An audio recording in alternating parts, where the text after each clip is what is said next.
Selamat pagi anak-anak kami sekalian. Shalom. Apa kabar? Saya berdoa supaya kita semua sehat dalam pemeliharaan Tuhan. Sebelum kita memulai pelajaran kita hari ini, mari kita bersatu di dalam doa. Tuhan Yesus yang baik, kami bersyukur pagi hari ini kami boleh kembali mau memulai pelajaran kami. Kiranya Tuhan Engkau pimpin kami, berikan kami hikmat untuk memahami setiap materi pelajaran yang akan kami pelajari bersama.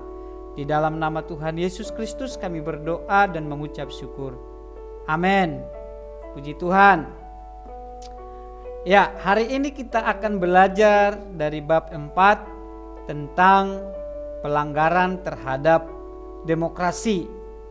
Ya, pada pertemuan ini kita akan belajar terhadap pelanggaran terhadap demokrasi.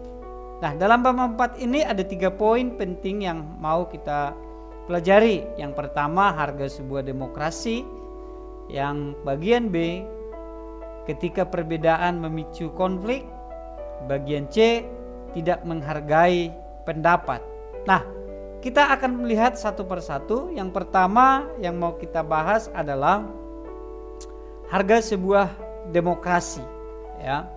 Jika bab-bab sebelumnya, bab pertama kita telah membahas tentang pengertian demokrasi, maka sekarang kita akan melihat pelanggaran terhadap demokrasi. Yang pertama kita lihat harga sebuah demokrasi.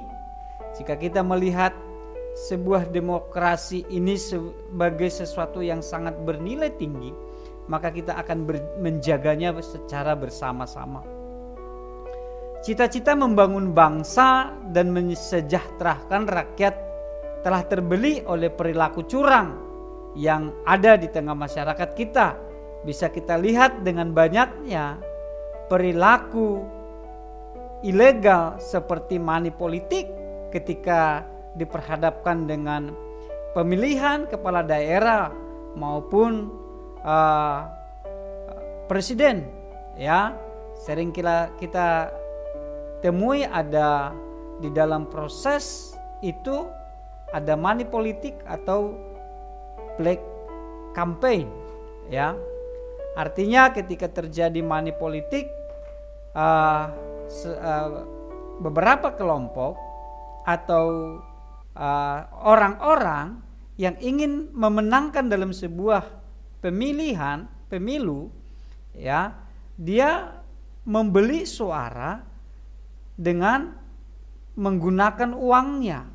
Ya, artinya ini terjadi perampasan terhadap hak seseorang dalam demokrasi tersebut.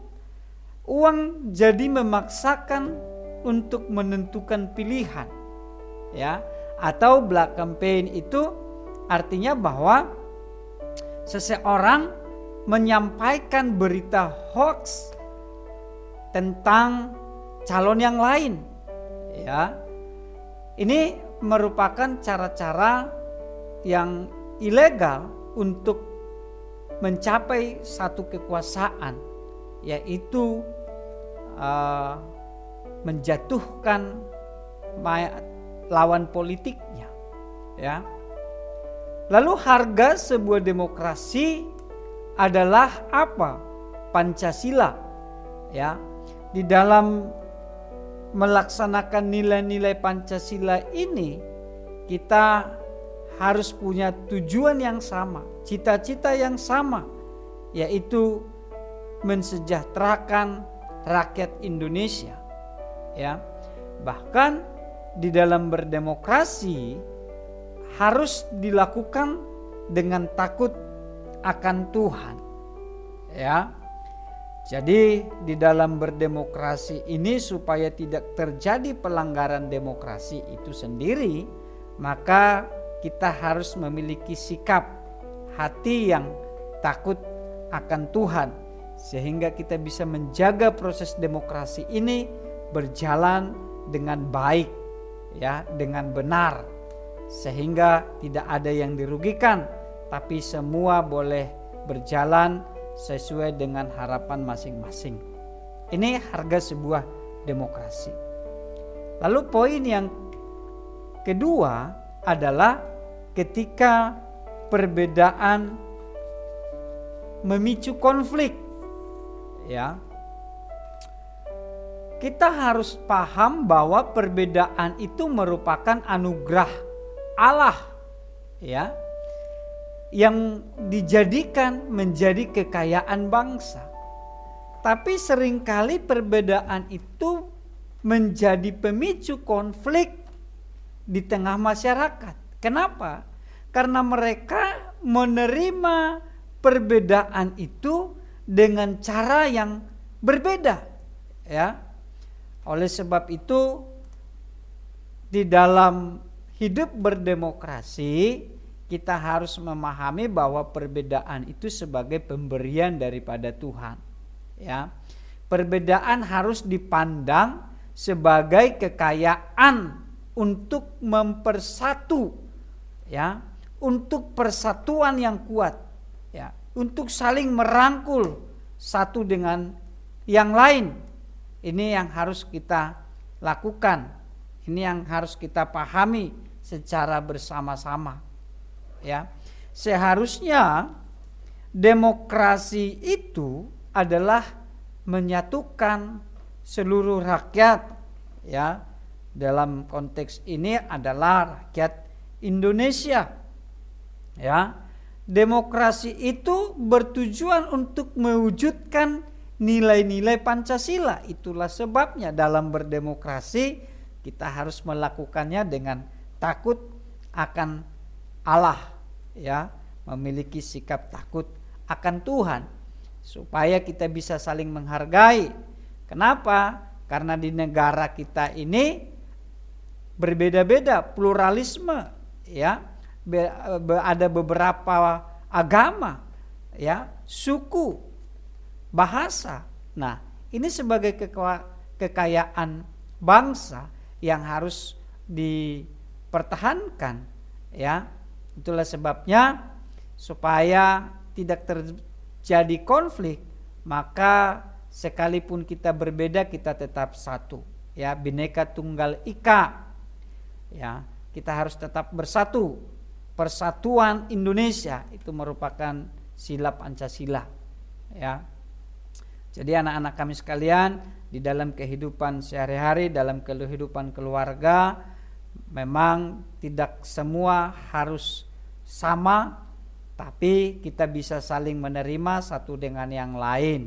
Kita bisa menerima, memahami karakteristik orang tua, kakak, adik, sehingga ketika mereka melakukan sesuatu yang tidak seirama dengan kita, bukan berarti kita harus benci mereka, tapi kita harus tetap menyayangi dengan menerima perbedaan yang ada di tengah-tengah keluarga kita masing-masing. Itu poin yang kedua. Poin yang ketiga adalah yang C, tidak menghargai pendapat. Nah, tidak menghargai pendapat ini berpotensi terjadinya konflik, ya. Dalam keluarga kita pun kita sering konflik karena kita tidak didengarkan oleh orang tua, kita tidak didengarkan oleh kakak-kakak kita. Bahkan di kelas pun kita seringkali mengalami konflik karena ada di antara kita yang tidak mau menghargai pendapat orang lain. Ya. Nah, ini terjadi di dalam kisah Raja Rehabeam dalam 1 Raja-Raja pasal yang ke-12 ayat 14. Ya, anak-anak kami boleh buka Alkitabnya, 1 Raja-Raja 12 ayat 14 sampai 19. Ia mengatakan kepada mereka menurut nasihat orang-orang muda, ayahku telah memberatkan tanggungan kamu, tetapi aku akan menambah tanggunganmu itu. Ayahku telah menghajar kamu dengan cambuk, tetapi aku akan menghajar kamu dengan cambuk yang berduri besi. Jadi raja tidak mendengarkan permintaan rakyat, sebab hal itu merupakan perubahan yang disebabkan Tuhan, supaya Tuhan menepati firman yang diucapkannya dengan perantaraan Ahia orang Silo kepada Yerobeam bin Nebat. Nah, anak-anak kami sekalian, dari sini kita belajar Rehabeam ini tidak mau menerima, menghargai bahkan pendapat penasihat-penasihat raja pada masa ayahnya Salomo, ya. Bahkan dia juga tidak mau mendengarkan pendapat rakyatnya, ya. Nah, ketika Rehabeam mengabaikan suara rakyat yang meminta supaya diringankan beban mereka, maka terjadilah pemberontakan dan perpecahan. Kita harus tahu bahwa demokrasi itu berarti menempatkan rakyatnya sebagai pemegang kekuasaan tertinggi, ya. Tidak menghargai rakyat sama dengan terjadilah di tengah bangsa itu ketidakharmonisan. Ketika kita tidak mau menghargai pendapat orang lain, sesungguhnya kita tidak menghormati Allah yang adalah pencipta kita. Jadi anak-anak kami sekalian, dari pelajaran ini kita bisa simpulkan dari poin C ini, dimanapun kita berbicara dengan siapapun kita, bahkan ketika kelak kalian menjadi pemimpin, belajar untuk menghargai pendapat orang-orang yang di sekitarmu, ya, orang-orang yang engkau pimpin, ya, karena tidak ada ruginya. Artinya kita bisa banyak belajar dari situ, ya. Menghargai pendapat itu akan mempersatukan, tapi sebaliknya ketika kita tidak menghargai pendapat orang lain, itu akan mencerah beraikan kita, ya. Jadi dari pelajaran hari ini tentang dari bab 4 ini kita belajar tentang pelanggaran terhadap demokrasi. Supaya tidak terjadi pelanggaran terhadap demokrasi itu, maka kita harus memiliki pemahaman yang benar tentang harga sebuah demokrasi. Lalu yang kedua yang harus kita pahami supaya tidak terjadi pelanggaran terhadap demokrasi adalah perbedaan itu berpotensi untuk memicu konflik.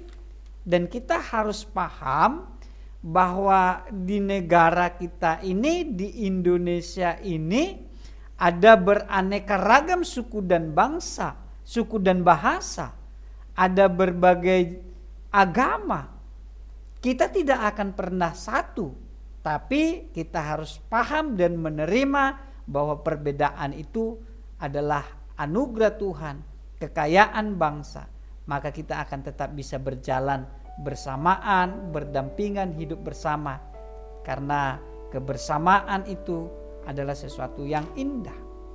Lalu terjadinya pelanggaran terhadap demokrasi itu terjadi ketika kita tidak mau belajar untuk menerima, menghormati, menghargai pendapat orang lain.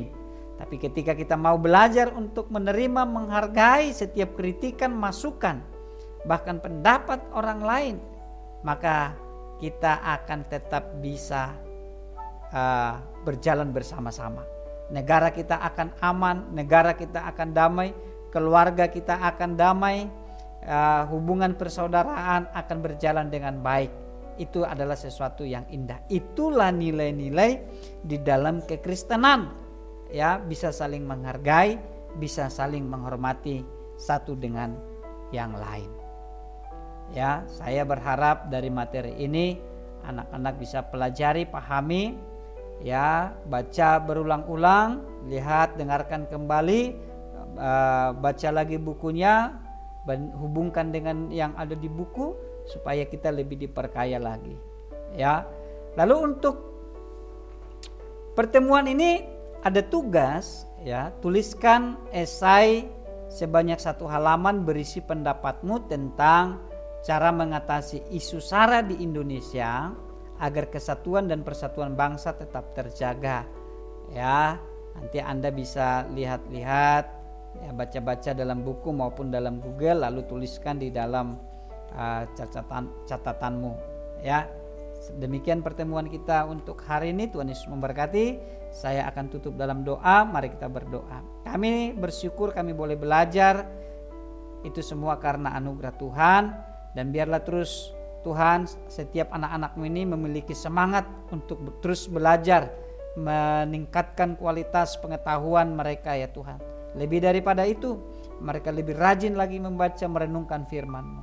Dalam Yesus Kristus kami berdoa dan mengucap syukur. Haleluya. Amin. Tuhan Yesus memberkati. Sampai ketemu dalam pertemuan berikutnya.